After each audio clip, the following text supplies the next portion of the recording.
Yes, it was a very hard moment in your life, but reclaim power over that. You had to go through that. It was character development. It was something that was necessary on your path so that you're able to see life through a different paradigm now. You can only connect the dots looking backwards. They say pressure creates diamonds. Without pressure, there'd be no diamonds. And without you going through that transformative situation, you wouldn't know what it is on the other side. We're all gonna go. We're on borrowed time here. But it takes a situation to be able to understand that you're on borrowed time. So hello guys, and welcome back to my channel. My name is Tamalia, and on this channel we just talk, so let's get into the topic of today's video. Bad chapters still do make great stories. In fact, bad chapters make excellent, phenomenal, inspirational stories. I want you to think about a moment in your life that was very transformative to you, whether that was a happy moment, whether that was a sad moment, whether that was a traumatizing moment. And if you already feel triggered, click out. For those who are staying, if I think back to the many pivotal moments of my life, I think about my life when I was at the lowest. I think about the chapters in my life where I really did not see the light at the end of the tunnel. It is in these moments where it was the darkest, and in these tunnels where I felt like there was no way out the other side of these situations, that has completely shifted my perspective in life. Whenever I'm thinking about these situations as well, I'm always thankful to God, because whenever I was presented with an outcome that could make me work on myself more, as in I prayed for a thing and another thing could happen, I always thank God for that. It's always been an answered prayer. Yes, I've been through uncertain times, but whenever those things happen to me, I always come out the other side either changed, or there's things that I've learned from that dark chapter in my life. It's something that I turn into something I don't want to live that again. So in my mind, I'm thinking of ways I can never be in that situation again. A prime example everyone can relate to is health. You will never see how important health is until you are tested by a health related issue, or until a loved one is tested health related issue. I would even add a third one, until you see someone or a story on social media that resonates with you, because sometimes it's not even your immediate family or immediate friends. It could literally be someone whose story out of millions just landed on your FYP at that time that really touched you. I remember when I was going through a health scare, which thankful to God was just a scare. I vividly remember where I had to go. I remember the setting I was in. I remember how at night I'd be thinking of all the scenarios. And although you can never prevent health scares, because sometimes the healthiest people, things can happen to them. There's a saying in my language, meaning it's not a sick person who's necessarily gonna die. A sick person can outlive a person who had no reason to pass on. When we think of death, we think of the person in the palliative care room, but we're not thinking about fitness influencer on our FYP. We're thinking they are the epitome of health.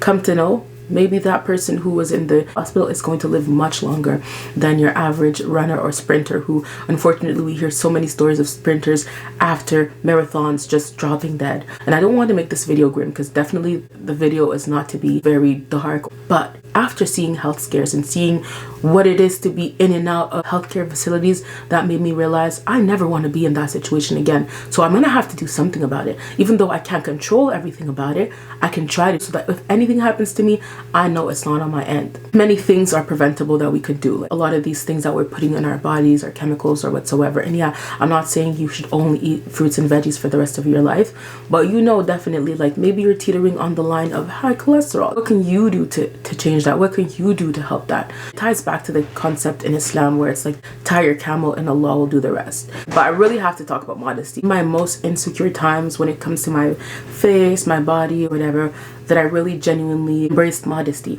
Because funny enough, it's when I was the most uncomfortable with myself that I was veering away from modesty. And I think it was like a symbiotic process. Symbiotic meaning one needs the other. Both of them mesh. But it's when I started teetering bit by bit closer to modesty that I started being more comfortable with my body. And as a person who was very uncomfortable with their body, it's modesty that really liberated me from that. The things I used to be worried about, I don't even worry about them anymore, because most of the time y'all can't even see it anymore. I genuinely want to do a video on modesty and how it can definitely transform your journey as a young woman, especially if you make the choice to become more modest. Because I do understand that a lot of people did not have the choice to become modest or to dress modestly. It was either enforced on them, and some people, stuck with it, some people didn't. But at least in my context, nowhere in my journey was I ever forced to wear a certain amount of clothes. So in your lowest times, that it molds you, equip yourself to better deal with these times when they come. They say pressure creates diamonds, or pressure makes diamonds. That's actually that. Because without pressure, there'd be no diamonds. And without you going through that cathartic or transformative situation, you wouldn't know what it is on the other side. Another thing I also want to do to tie this back to in Islam is that it's when I am desperately asking God to answer a prayer that I see how good of a Muslim I can be.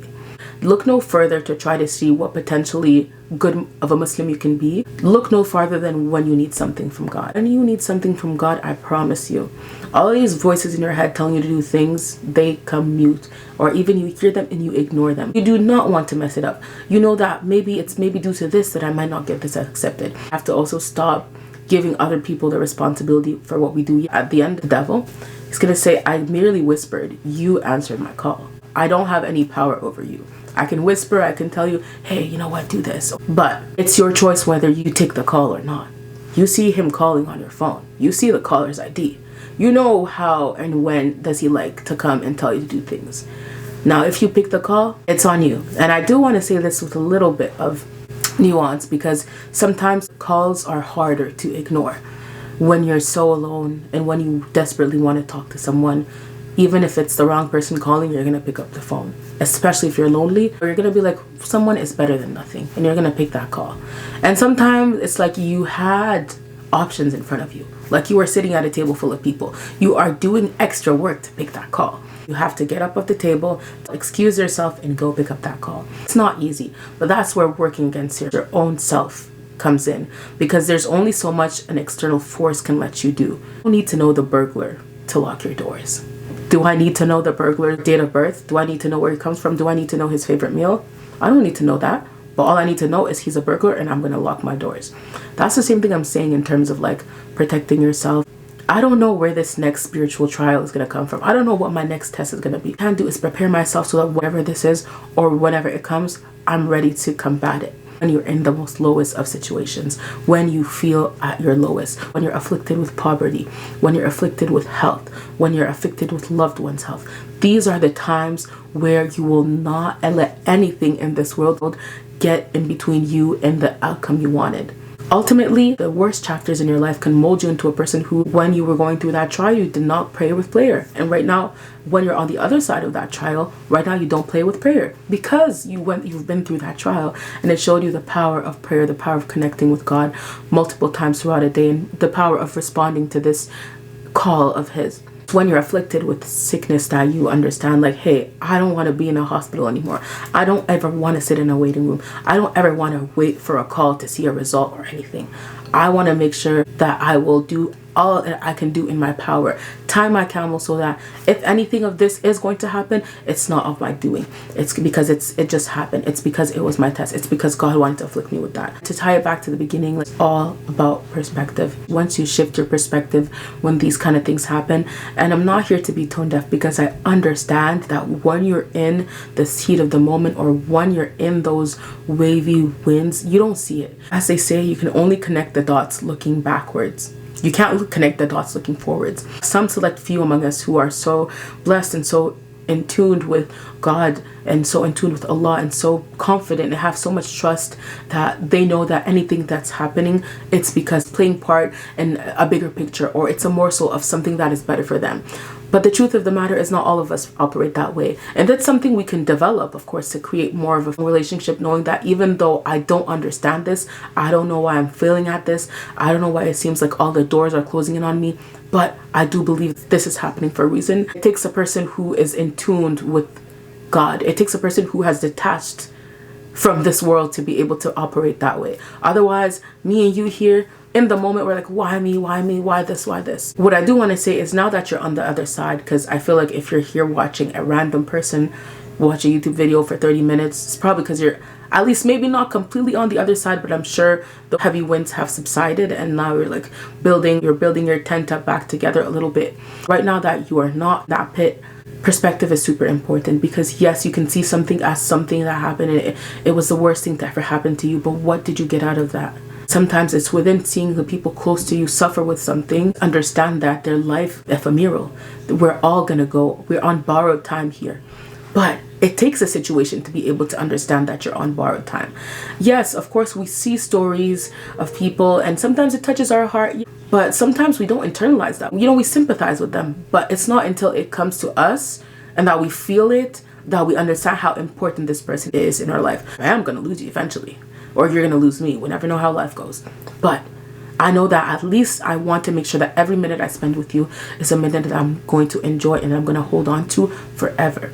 But it takes almost losing them to understand how valuable they are. Yes, it was a very hard moment in your life, but reclaim power over that. You had to go through that. It was character development. It was something that was necessary on your path so that you're able to see life through a different paradigm now. And it's so sad because I don't like, using people's pain as a lesson for me. But it's through seeing tragedies on the news that you understand how important your siblings are, or how important it is to communicate with your parents, or how important it is to not leave your kids in the car and close the door. It's through seeing people's tragedies. To end this on a more positive note, I do want to send my prayers out to any person who is going through something.